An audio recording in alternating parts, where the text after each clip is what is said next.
Hello, everyone. Welcome back to another video where we won't be talking about levels today, because today is a very different video. Basically, I just got a bunch of GD YouTubers to say their hot takes about Geometry Dash. Simple enough premise, let's get on with our first speaker, which is... My hot take is that Theory of Everything 2 is the most mid RobTop demon. It is the weakest RobTop demon by a great margin in my opinion, because Clubstep has better gameplay, and Deadlocked has more fun gameplay, as well as a better song. So Theory of Everything 2 kind of doesn't have anything to bring to the table. And I don't understand why people think it's so awesome. I think it's the worst RobTop demon, and it's honestly pretty mid as far as official levels go in general.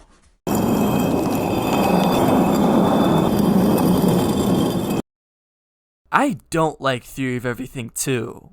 Why? Number 5. Since blast processing introduces the wave, focusing on the mini wave for Theory of Everything 2 would have been perfect, but nope, let's shove it into the last 5% of the level.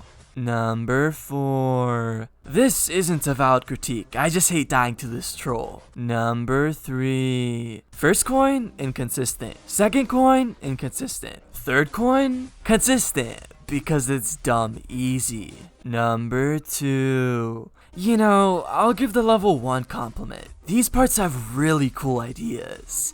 It's more so a backhanded compliment though, since each part ends before you can even enjoy it. Number 1. 81%. Just 81%. Thanks for watching. Make sure to smash the subscribe button and hit the bell for more videos just like this. I hate myself. So my Geometry Dash hot take. I don't think we really need update 2.3. You know, it's been 2 years since update 2.2 dropped, and there's no signs that 2.3 is coming out anytime soon.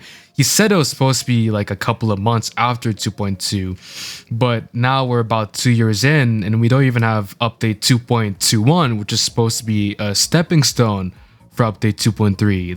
That doesn't really matter because the game is so community driven. Creators are pumping out new levels every day. YouTubers are making content out of this game. You know, the game is alive and well. It's doing better than ever, even though there hasn't been an update in like 2 years. We don't really need update 2.3. We don't need it for a while. Alright, so I apologize for doing this on my phone because I'm kind of stupid. Actually, this is probably my hottest take. Everyone puts Zoink, NSwish, and Sunix in order of the top 3 best players in Geometry Dash of all time. I think NSwish is better than Zoink, and that's because I think NSwish did not have any rivals whatsoever that could test him, but Zoink does. And I think that alone just shows how dominant NSwish was as a player, that it took a year of inactivity for him to get dethroned. Like, I feel like if Zoink went inactive for like 3 or 4 months, that he could get overtaken. I don't think we'll ever get another player like NSwish ever again. I think he was better than Zoink. And I'm pretty sure NSwish also beat the main list faster than Zoink beat the main list when they both started, like top play as well. So NSwish was just a generally faster player as well. And you could argue that NSwish had easier levels, but at the time, that was not how it was perceived. So the perception doesn't count for that argument at all. Or the perception does count, because taking down the top 75 in like a year of starting top play, like levels would have slowly been added to the list. And if NSwish did nothing but play Geometry Dash, I think he would still be the top player nowadays. I don't think Zoink could do that. I really dislike the notion that cheating in a video game is a bad thing. I definitely think we need to make a distinction between cheating and lying, because I think lying is actually problematic and I don't think cheating is problematic. And I think the fact that cheating is so stigmatized is something that causes a lot of unnecessary drama in the community, especially because this is like a single player game. Like, obviously it has competitive aspects, but like, you know, like those competitive aspects aren't like a universal law for how you have to play the game. And I hate when people sort of treat it like that. And the example I'll give is like, if you look at people like FNMO4 and Space UK, like FNMO4 and Space UK both obviously cheated, because like in the context of the vanilla game, if you modify the game, you're cheating, right? But that's why I think, like, you know, instead of just being like, oh, you know, like, I don't like the idea that people are like, oh, you know, CBF isn't cheating because, you know, it's allowed on the list, right? Like, because I don't think that's all, like, that addresses the underlying problem, which is that, you know, like, there's just nothing wrong with cheating in a video game if you're being honest, right? So like, yeah, I think they both cheated in the context of the vanilla game, but then if you consider other contexts, it's different. And I think it's important to like consider those contexts, because I don't think you should just like blindly sort of like get mad at people for like doing things that are just completely fine just because you have a different play style or abide by a different set of rules. Because I mean, if you then consider like the demon list, only Space UK would be considered a cheater because FNM is just botting stuff and being honest about it, right? So in the context of the demon list, something like CBF or other like things that are cheats in the context of the vanilla game are not cheats, but that's just a completely different context. I mean, if you take like the hardest botted levels list, for example, like it's pretty easy to say that all of those people are cheating, but in that context, it's perfectly allowed. And I'm sure the hardest spotted levels list has a set of specific guidelines that you have to abide by, you know, in competitive cheating, right? And I think the thing that sort of bothers me the most about it is just like, I think people use that as an excuse to just go after people who are kind of just doing their own thing. Like, you know, if for example, you like use no clip accuracy, I just don't think that people should go after you for that just because you're not abiding by this specific set of guidelines, you know, set by the demon list. Because, you know, like it's still like you've accomplished something. It's not like your accomplishment is worthless, right?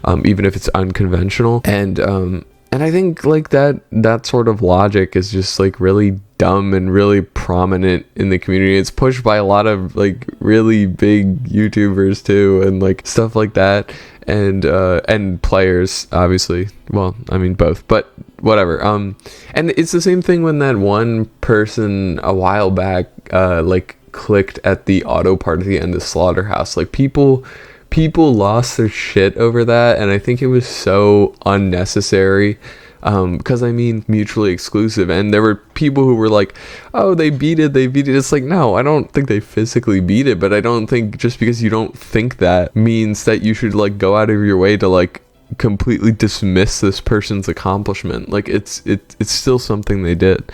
So that's my super freaking duper hot take. Okay, so my hot take is that the new Swing Copter game mode is 1,000,000 times better than the old Swing Copter. Like, back in the day, I avoided levels with literally any appearance of that Swing Copter, even if it was one click. But the new Swing Copter game mode is actually good. The physics are just 20 times better. It's more fun. It feels more fair. And I swear the other one would break like half the time I went into it. I don't know. Hey guys, as for the win here, and here's my Geometry Dash hot take. The Geometry Dash leaderboard, you know, pretty big thing, has a lot of these guidelines, right? And I took this from the official rules and guidelines. And like, there's all these rules, can't modify Geometry Dash gameplay experience, which is quite crazy because a lot of the community, you know, use Mega Hack, and that already does that. So it's really is quite strict. And my hot take is that I don't really mind too much that it's this strict, but the fact is that it's just impossible to enforce. I mean, nobody star grinding is streaming every single level they complete at like 24/7. So it's very easy for someone to just break one of these rules and no one knows about it. And also, you know, you can't really use bugs, but like you're allowed to beat levels in secret ways. It's just not exactly clear what is and what's not allowed. Like, I remember speaking in the Discord server a while ago, thinking about whether practice mode in one attempt is allowed, because, I mean, you're in practice mode, but then you beat level 1 attempt. There's a mega hack option that just makes you beat it, as if it was normal, which technically it's kind of modifying the game, but it's kind of not at the same time, because it's just, you just beat a level, but you just happen to be in practice mode. Like, I just think it doesn't make sense to have all these rules for something that is not possible to enforce. My hot take is that Geometry Dash helps you get a girlfriend. I have my girlfriend here right now. Hi. I can't believe what you did to me last night. It still hurts today. Hello, ladies, gentlemen, boys, girls, and everyone in between. It's Anglified here. So, my hot take in this game is, if you want to call yourself a good player, you must beat quote-unquote list demons. Not a list demon, you need to be able to beat list demons every now and then. Because, like, think about it. I've seen people jump to list demons while their hardest is like a heart demon or something, and then calling themselves good at the game. Like, it just doesn't make you that good of a player, frankly, and it only just shows how much dedication you have. I've seen many examples of people jumping to list demons and then still unable to beat stuff like Bloodbath easily, because they just lack the foundational skill after jumping to a list demon. I'm not trying to undermine people's achievements, like, of course they're impressive, like, you beat a list demon, but at that point, I still don't think they're good at the game just yet. Believe me, I'm not lying, I'm not capping. I literally jumped from supposedly easy extreme demon, Idols, to Nightshade, which was a list demon back then when I beat it. I of course succeeded, and I immediately set my eyes on another hardest, Shutdown, which was very high in the extended list back then when I first started. That level destroyed me, to say the very least, because I had no foundational skill whatsoever. So I got demotivated and decided to grind easier extremes first in order to beat it easier. By the time I beat it, it was already off the list for a long time. So ever since, I firmly believe that having that solid foundational skill is crucial, and that's what makes you a good player once you slowly move on to beating list demons regularly. Hence, if you're able to beat list demons consistently, it means you have the raw skill to be able to keep up with how competitive this game is, and that's what a good player is, in my opinion. As for the quote-unquote list demons thing, I'm just using the pointer crate list as an example, to be honest, since it's pretty much the most prevalent list out there right now. But honestly, it's just an arbitrary list, and if anything, if a player is able to beat levels harder than maybe Artificial Ascent regularly, then you're pretty much on the right track. So yeah, that is my hot take. Anyways, sorry for the yap fest. Subscribe to Brian. My Geometry Dash hot take is playing extreme demons isn't fun. Now, what I mean by that is I find the game much more enjoyable when I'm sticking to easier levels like easy demons, medium demons, etc. And I just think that there's a lot more enjoyment and a lot less time wasting going on when you're just having time focusing on the game in small tidbits and rather long demon playthroughs at a time. Now, I would say my personal hot take about GD, because I don't hear this much often, is that it has never been harder to get a Geometry Dash level rated. Now, I always hear the opposite. I always hear that, oh, it's very easy to get a Geometry Dash level rated. It's because platformer levels, obviously, blah, blah, blah, you know, it's like very low standards, and obviously normal levels, you can get a 1.9, 1.6 level rated. But I don't think that's where the issue lies, because for me, Geometry Dash levels getting rated feels like a roulette at this point. It feels like pure luck, and it's totally based on the time that you get your levels sent, if you ever do get your levels sent, and also when RobTop rates your levels. And if those two match, then you're guaranteed a rate. But it's basically like very, very low, considering that there's never been such competition to get a rated Geometry Dash level more than ever now, because, you know, Geometry Dash is getting more and more popular every single day. That's my hot take. My name is Substra, and while I think platformer expanded Geometry Dash by a large margin, it also killed its intended purpose and destroyed what made Geometry Dash creative and different from all of the other platformers in the first place. So I would rather not have platformer in Geometry Dash. Alright, my name is Angel Effect, and my hot take in this Geometry Dash Brian video is that pause buffering is not cheating. Pausing is something that is inside of the game itself. It comes with the game. When you buy Geometry Dash, you are able to pause on any device. It does not give you an advantage over anyone else because anyone can do it. You can pause buffer on mobile, you can pause buffer on PC, so it's not cheating in my opinion. The only time that pause buffering would give you an advantage over someone else is if the other person is not pause buffering, which is their fault. But let's compare this to something like CBF, alright? Click between frames is a third-party modification to Geometry Dash that you do not get when you install the game, alright? It is something that iOS players cannot get unless they like jailbreak their phone or something. It is something that gives you an advantage over someone who doesn't have CBF in a very minor way, but it still gives you an advantage. That is cheating. Unless you have like a 2% keyboard that doesn't have an escape key, or 50% of your device's screen is just not functional, you can pause buffer. It is not cheating because anyone can do it and it's in the game. And Brian put this in the video. I don't give a shit if you use CBF, alright? Everybody cheats in Geometry Dash. We've been cheating ever since FPS bypass was a thing, alright? I don't care. I don't care if you cheat. Alright, it's Lucky and Us here, and I've been tasked with giving my hottest take in Geometry Dash. And I gotta say it, RobTop is a terrible developer. That might not seem like a hot take, but I think people don't realize just how terrible he is. I'm not really talking about from a developing standpoint.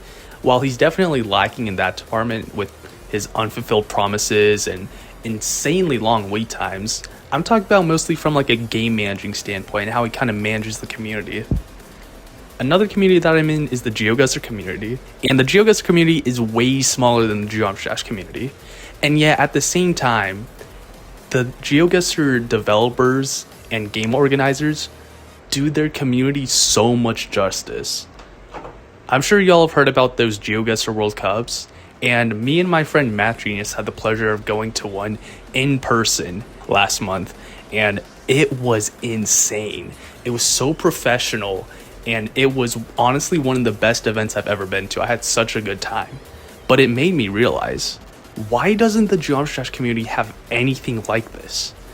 Geometry Dash is such a bigger game with such a wider community, and it's not like there's not any potential. RobTop could be doing so much of a better job marketing the game, getting it out there, and making it way more well known. But he just kind of sits around all day not doing anything, and it's pretty frustrating. I think we deserve better.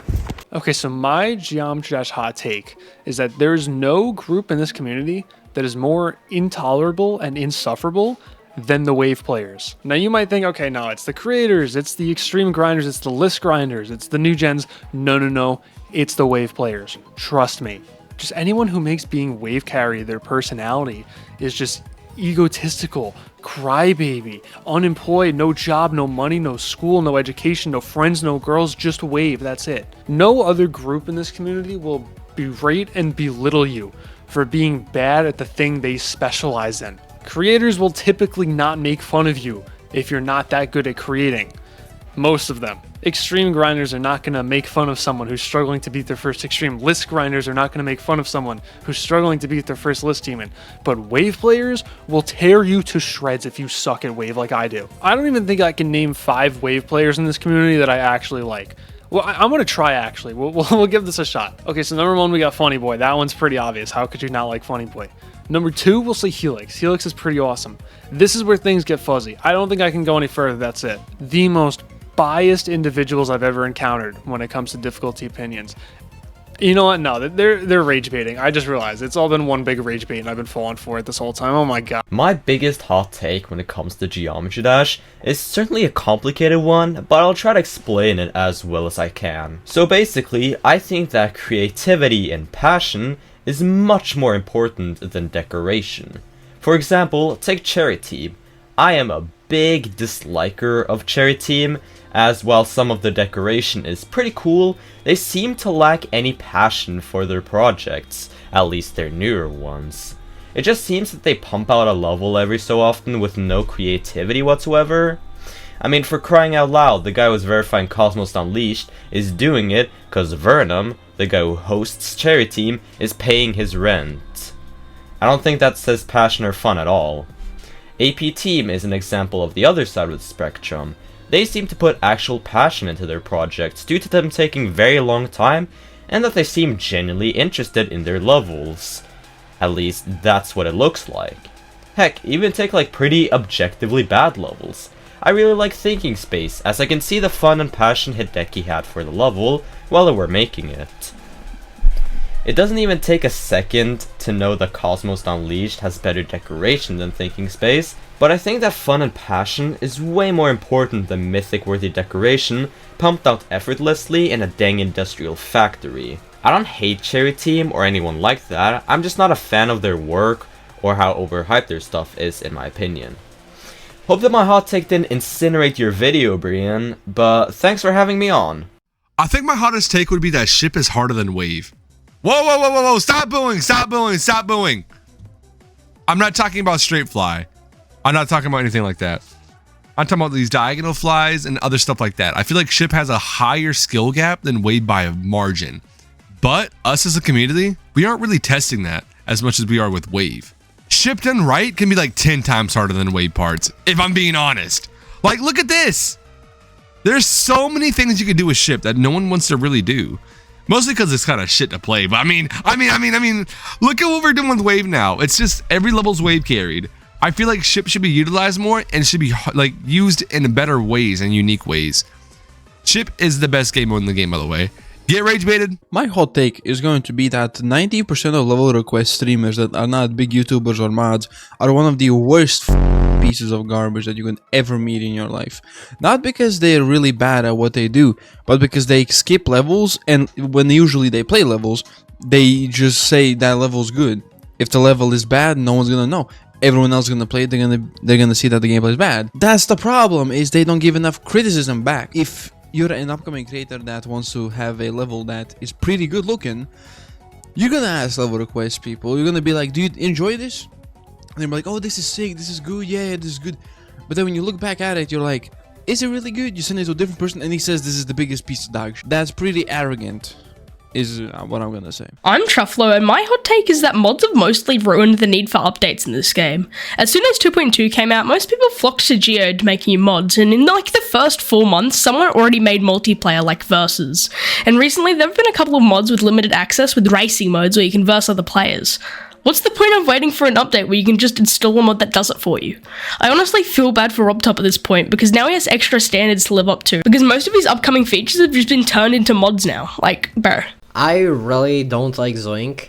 I watched the Secret Way interview with him recently, and one part that just felt wrong was like, oh, W Popoff and Shing hang out with weird people, when Zoink himself hangs out with fucking Kawaki.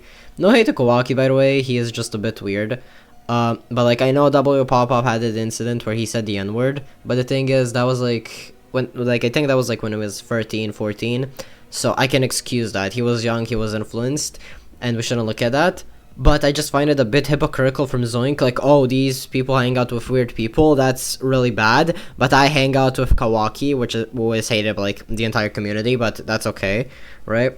Another thing is just the fucking Zoink Glazers. TS2 got rated, like, yesterday, and I can just see all the Zoink Glazers be like, oh, TS2 is harder, Zoink is the best player of all time, that.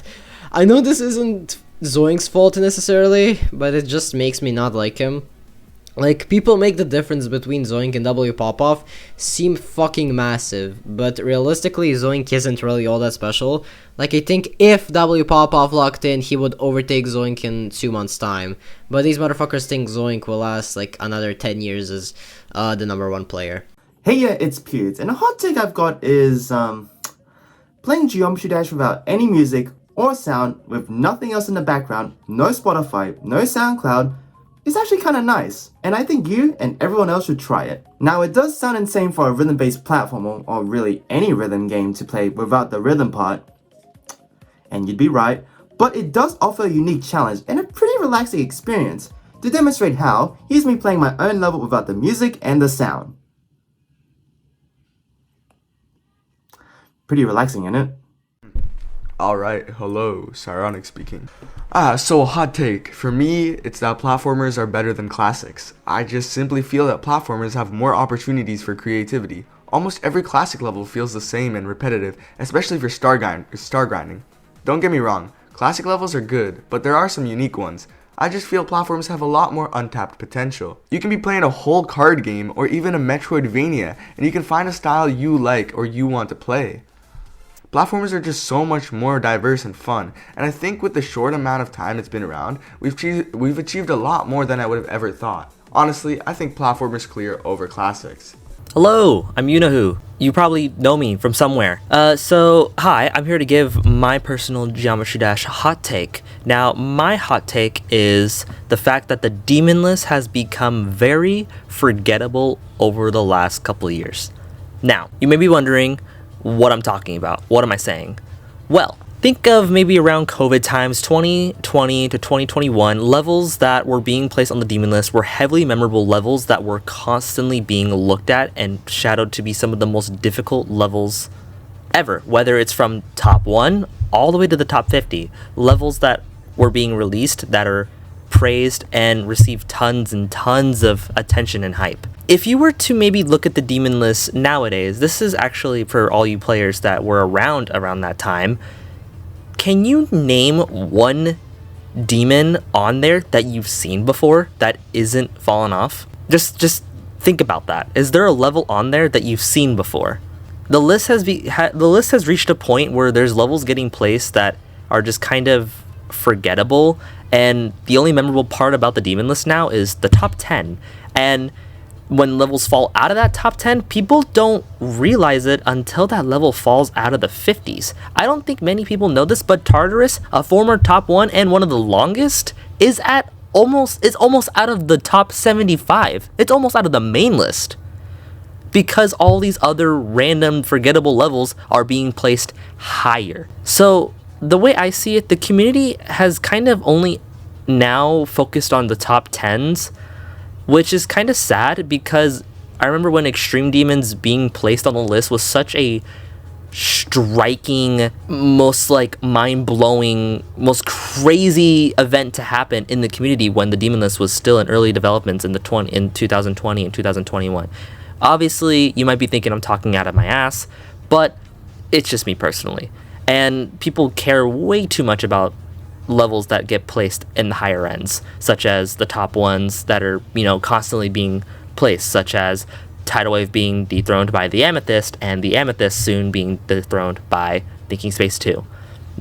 I don't think anybody even knew this, but Slaughterhouse is not even in the top 10 anymore. It fell out of the top 10 last year, and it just sucks because that was a top 1 at some point that was very memorable for how it was executed, how it looked, how it represented the demon list, how notable and how influential it was on the community. Even the quote-unquote verifier, okay, heavy air quotes there, had some sort of impact on the community with that level. And now it's barely ever talked about until people play it again. I just personally think that the demon list has reached a point where it's become very forgettable, and the only levels that are now relevant are levels that are placed in the top 15 or 20, and levels that are notable that are being pushed off are constant reminders that there's random levels being placed that have not as much excitement as many people remember in 2020, 21, and 22. Hello, I'm Greeny109, and my hot take for GD is please stop prioritizing deco over gameplay, I beg of you! One of my least favorite things when it comes to this game is when you can't see the gameplay at all because of how much decoration's in the level. Don't get me wrong when I say this, decoration is a very important part of a level and can oftentimes make a level look beautiful, but just please prioritize your gameplay first. There are so many times where I've seen a really good looking level with absolutely atrocious gameplay. This is something I've always said in streams and I've stood by since I've started playing this game, and I feel like people just don't really know about it. Now listen, I can't really speak too much because I don't create levels, but I do play a lot of levels, and when the decoration gets in the way of the gameplay, it really just, I don't like it. I think one of the biggest offenders of this I can name off the top of my head is the robot part at like 55% in Say It Back. The while Say It Back's a great level and is mostly very sight-readable, that robot part haunts me. I hate that robot part. In conclusion, please just prioritize gameplay over decoration. I know decoration is a really important part of a level, but in my opinion, if the decoration is good but the gameplay isn't, that's steering me away. I'm not playing that level. Okay, I'm probably gonna get a lot of hate for this. But just remember, it is my opinion. It's my opinion. You don't have to agree. I think Skeletal Shenanigans is heavily overrated. Oh my god, I'm gonna get so much hate. I just, the level's amazing. But is it the best ever? Fuck no! So many people have been saying, Skeletal Shenanigans, oh my gosh, it's like the best level ever in Geometry Dash, guys. And I mean, I get the appeal. I see why. But in my opinion, it's not. Not even close. Is it influential? Sure. The best level ever?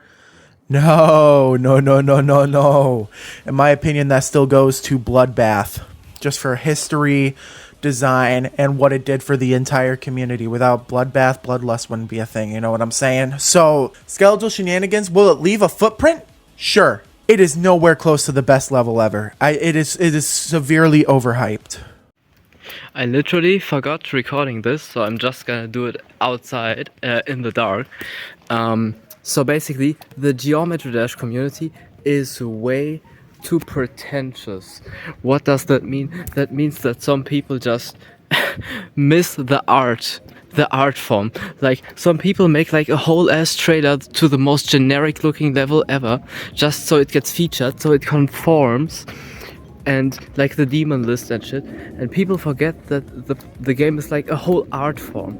They are so pretentious about the levels that just look the same. Like, there's hell levels, there's levels that are like glow style or whatever. I don't know if that changed because I kind of quit GD when 2.2 released for some reason, but you know, I think because the GD community is very young and like full of hyped teenagers, I think the community is a bit too... Alright, I might as well put a hot take of my own in here. My hot take is that this duel in Falling Up is not that bad. I've heard so many horror stories of people going like, oh, everything is fun until the last duel. It's not that bad. The only bad thing about this part is that it's arguably the hardest part in the entire level, and it's at the end of the level. But learning it is like, it's mostly straightforward. Dare I say that after learning it, it's kind of consistent. The only part that will throw you off is the 1 second of a part from the dual ship. And you might think that the transition from the dual wave to the dual cube is also inconsistent. But once you learn that the bottom wave has to go up and vice versa, you'll get through the cube portal every time. This part is so infamous in the community, but after playing it, I can guarantee you it's really not that bad. Dare I say it's good. In fact, I encourage you to practice this part to improve your learning skills in GD levels, as well as getting used to some weird gameplay. Because whether you like it or not, you'll encounter weird gameplay once in a while. And well, that's the end of the video. Let me know if you guys enjoyed this video. And if you want a sequel, I'll try and get some other GD YouTubers to participate in this type of video. If you're new to this channel, make sure to subscribe because I sometimes do videos where I take your guys' level suggestions and discuss them in a video. And make sure to leave a like and subscribe since I'm trying to hit 7k by the end of the year. Oh, and if you want to support me even further, you can commission me at VGen, where you can commission a headshot, half body, full body, a banner, or a thumbnail. Also, go play the Tidal Wave. It's free, but you can donate if you want. And that's all I have for you today. I'll see you all later. Bye bye.